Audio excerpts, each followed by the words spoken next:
नमस्कार दोस्तों, शिल्पश्री क्लासेस में आपका स्वागत है अगर खुद पर यकीन तो हौसला भी खुद करो, अपनी मंजिल खुद चुनो और फैसला भी खुद करो।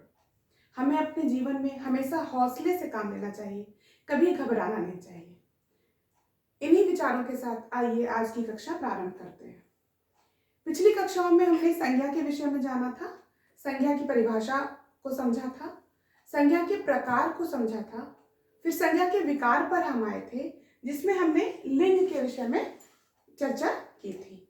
आज हम संज्ञा के विकार के दूसरे अंग वचन के विषय में चर्चा करेंगे। हिंदी में वचन मुख्य रूप से दो प्रकार के होते हैं, एक वचन और बहुवचन। यदि परिभाषा की बात की जाए तो शॉर्ट में हम कह सकते हैं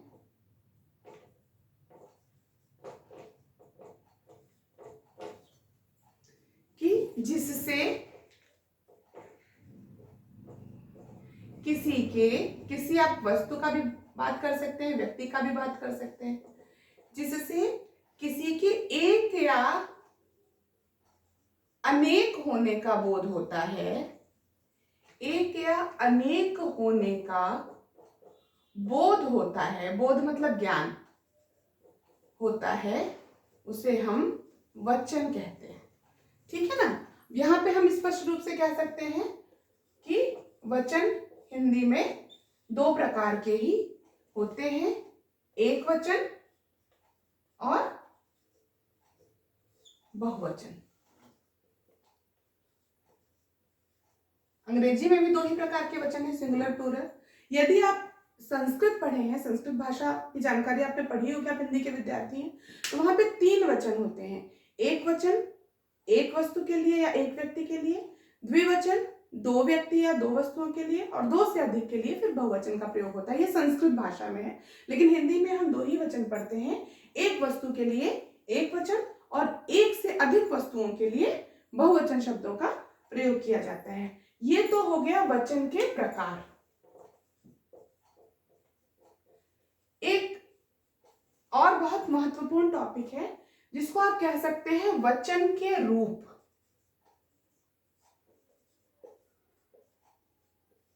वचन के रूप ये जनरली आपको नहीं मिलेगा कहीं भी। वचन के प्रकार ही आप जानते हैं, हमेशा पढ़ते हैं कि वचन के दो प्रकार हैं, एक वचन और बहुवचन।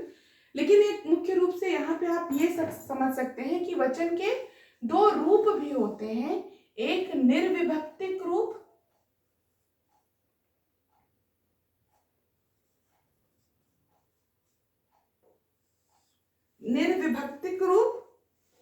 और दूसरा सविभक्तिक रूप।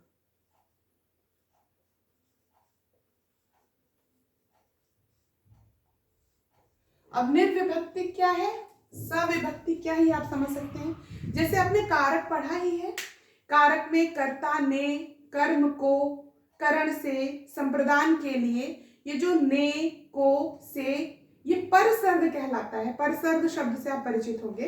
ये जो परसर्ग कहलाता है यही विभक्ति है। संस्कृत में प्रथमा विभक्ति, द्वितीय विभक्ति, तृतीय विभक्ति, चतुर्थी विभक्ति लगता है। हिंदी में इन्हीं परसर्गों को विभक्ति कहा जाता है। ठीक है ना। तो जैसे अब इसको हम उदाहरण के द्वारा समझ सकते हैं। जैसे मूल शब्द है लड़का, मूल शब्द है मान लीजिए लड़का, तो इसका बहुवचन यदि पूछा जाएगा परीक्षा में तो आप लिखेंगे लड़के। ठीक है।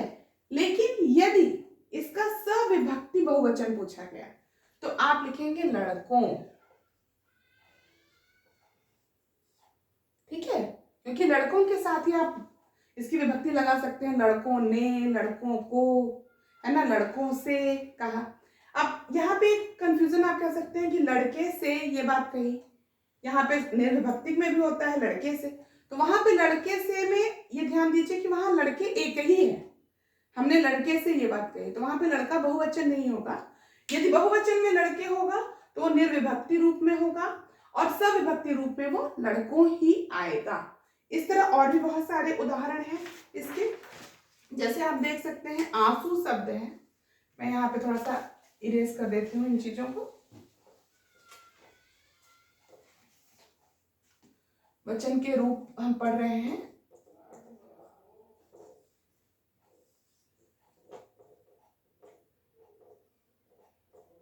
निर्विभक्ति रूप और सविभक्ति रूप पर हमारा फोकस है इस समय। तो निर्विभक्ति रूप में आपने लड़का मूल शब्द में देखा। दूसरा शब्द आप देख सकते हैं आंसू। तो आंसू शब्द का बहुवचन भी आंसू ही होगा, नित्य बहुवचन शब्द है। लेकिन जब सविभक्ति में इसका बहुवचन पूछा जाएगा तो ये बन जाएगा आंसुओं। ठीक है, तो ये प्रश्न स्पष्ट रूप से परीक्षा में आएगा। सविभक्ति बहुवचन पूछा जाएगा तो इस तरह से, निर्विभक्ति बहुवचन, और केवल यदि बहुवचन पूछा जाएगा तो वहां पे आप निर्विभक्ति रूप ही लिखेंगे, न कि सविभक्ति रूप। उसका अलग से ही प्रश्न बनेगा यदि बनेगा। ठीक है ना, इतनी बात क्लियर होगी। अब दूसरा आता है वचन परिवर्तन। उसके लिए कुछ छोटे छोटे नियम हैं, उसको अगर हम समझ लें तो हमें आसानी होती है कि किस प्रकार हम शब्दों का वचन परिवर्तन कर सकते हैं। अब देखिए, शब्द आकारांत होते हैं। आकारांत आप समझ रहे हैं, जो शब्द आ से जिसका अंत हो, आकारांत। कुछ शब्द अकारांत होते हैं, कुछ शब्द इकारांत या इकारांत होते हैं, कुछ शब्द उकारांत या उकारांत होते हैं, है ना। तो जब आकारांत शब्दों का हम एक वचन से बहुवचन बनाते हैं तो उसमें लास्ट में आ की जगह पे ए लग जाता है। ठीक है, अभी हम उदाहरण देखेंगे तो आपको समझ में ज्यादा आएगा। पहले हम नियम को देख लें। अकारांत शब्दों में अ की जगह पे ए लग जाता है, बिंदी लग जाती है। इकारांत या इकारांत में लास्ट में या लग जाता है, और ये जो यदि जैसे नदी शब्द है, यदि क्या कहते हैं उसको, बड़ी ई है, दीर्घ ई है, तो वो छोटी ई यानी ह्रस्व ई में परिवर्तित हो जाती है, इया लगता है। ठीक है, उकारांत में भी इसमें जो है ए लगता है लास्ट में, और यदि बहुवचन है तो वो दीर्घ है तो वो ह्रस्व में परिवर्तित हो जाता है। अब हम उदाहरण के द्वारा समझेंगे तो ज्यादा समझ में आएगा। आकारांत देखिए, लड़का शब्द है, इसका बहुवचन होगा लड़के। अन्य उदाहरण देखेंगे, घोड़ा, घोड़े, पंखा, पंखे, कैमरा, कैमरे। ठीक है, अकारांत शब्दों को हम देखेंगे। नहर, तुरंत इसका नहरें बिंदी लग जाएगी बहुवचन में। ठीक है ना। कलम, कलमें, सड़क, सड़कें। और भी उदाहरण आप देख सकते हैं। यहां पे देखिए पंक्ति शब्द है तो बहुवचन में बनेगा पंक्तियां। नदी शब्द है,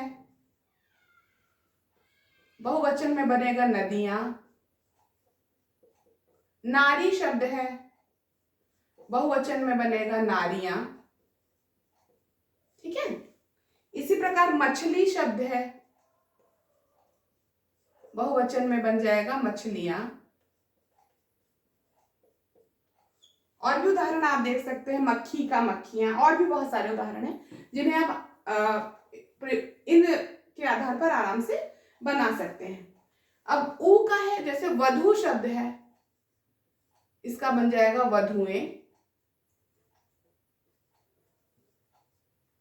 चंद्रबिंदी लगेगी। बहु शब्द है, इसका हो जाएगा बहुएं।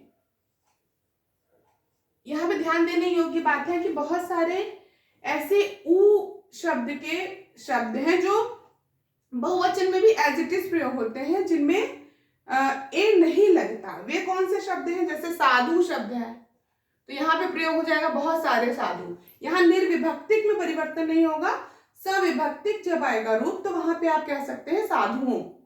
ठीक है, लेकिन साधुएं नहीं बनता है। ठीक है ना। भालू, यहाँ पे भी सविभक्तिक में बन सकता है लेकिन निर्विभक्तिक में यहाँ परिवर्तन नहीं होगा। गेहूं, इसमें भी नहीं होगा। लड्डू, यानी बड़ा ऊ वाले में परिवर्तन कुछ ही शब्दों में होता है, सब में नहीं होता है। कुछ अन्य उदाहरण है जिसमें केवल आप चंद्र बिंदी लगाकर भी बहुवचन बना सकते हैं। जैसे डिबिया शब्द है, डिबिया में आपने चंद्र बिंदी लगा दी, डिबिया हो गया। बुढ़िया शब्द है, बुढ़िया में आपने चंद्र बिंदी लगा दी, बुढ़िया हो गया। ये सब साधारण से नियम है जिनको आप समझकर आराम से एक वचन से बहुवचन में परिवर्तन कर सकते हैं। कुछ और भी शब्द हैं समूहवाची, जिससे आप एक वचन के शब्दों को बहुवचन में आप बदल सकते हैं। ये मुख्य रूप से 5 शब्द हैं: गण, जन, वृंद, लोग, वर्ग। इनसे कौन कौन से शब्द बहुवचन के बनेंगे आप ध्यान दे सकते हैं। जैसे गण से बन गया शिक्षक, एक शिक्षक है, कई सारे शिक्षक है तो हमने कह दिया शिक्षक गण। ठीक है। भक्त गण,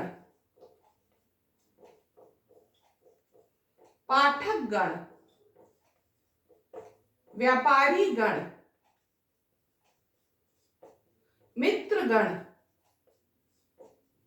जन में आप गुरुजन। ठीक है। स्त्री जन, भक्त जन। देखिए भक्त के साथ आप जन भी लगा सकते हैं और भक्त गण भी हो सकता है। भक्त गण, कुछ शब्द हैं जहां जन भी लग सकता है और गण भी लग सकता है। वृंद में आप मुनि वृंद, उदाहरण देखिए, है ना। वृंद आप ऐसे भी लिख सकते हैं, बिंदी लगा के, आधा ना लगा के भी लिख सकते हैं। बाल वृंद, नारी वृंद, नारियों का समूह, शिशु वृंद आदि, बहुत सारे और भी मिल जाएंगे उदाहरण आपको। लोग में आप गरीब लोग, अमीर लोग, जाट लोग, जातिवाचक शब्द, गुर्जर लोग, ऐसे बहुत सारे शब्द आप बना सकते हैं। वर्ग में अध्यापक वर्ग, और भी जो भी आप समझ में आए आप वर्ग में भी शब्द बना सकते हैं। ठीक है ना। इस तरह से आपने समझा कि इन शब्दों को शब्दों के आगे जोड़कर एक वचन से बहुवचन शब्द बनाए जा सकते हैं। कुछ बातें और हैं जिसको हम समझ लें वचन के अंतर्गत, तो हमें प्रश्न हल करने में सहायता प्राप्त होगी। जैसे कुछ शब्द हैं जो सदा बहुवचन में प्रयोग में आते हैं, हमेशा बहुवचन में ही प्रयोग में आते हैं। कुछ ऐसे चुने हुए शब्द हैं जो हम जहन में रखें, ध्यान में रखें, तो हमें उसको प्रयोग में लाने में बहुत आसानी होगी। जैसे हस्ताक्षर, हस्ताक्षर आप प्रयोग करिए, कहीं हस्ताक्षर किए जाते हैं, हस्ताक्षर करा जाता है नहीं होता, किए जाते हैं। ठीक है ना। प्राण, प्राण निकल गए, निकल गया कभी प्रयोग में नहीं आता।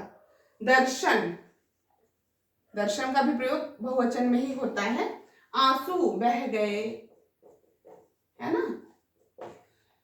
और बाल झड़ गए या बाल सुंदर हैं, है ना, जो केश हैं उसके लिए। होश उड़ गए, होठ सूख गए, है ना, बहुवचन में ही इनका प्रयोग होता है। समाचार प्राप्त हुए आदि, और भी बहुत सारे शब्द हैं। ठीक है। कुछ शब्द ऐसे हैं जो हमेशा सदा एक वचन में ही प्रयोग में आते हैं, उनके बारे में भी हम जानेंगे।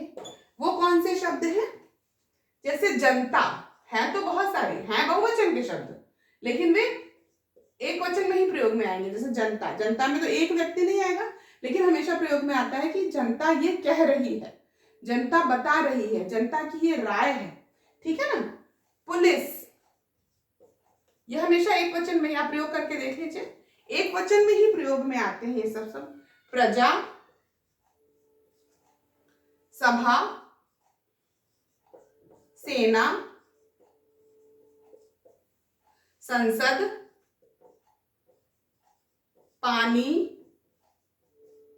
वर्षा आदि, और भी बहुत सारे ऐसे शब्द हैं। ठीक है ना, ये हमेशा एक वचन में ही प्रयोग में आते हैं।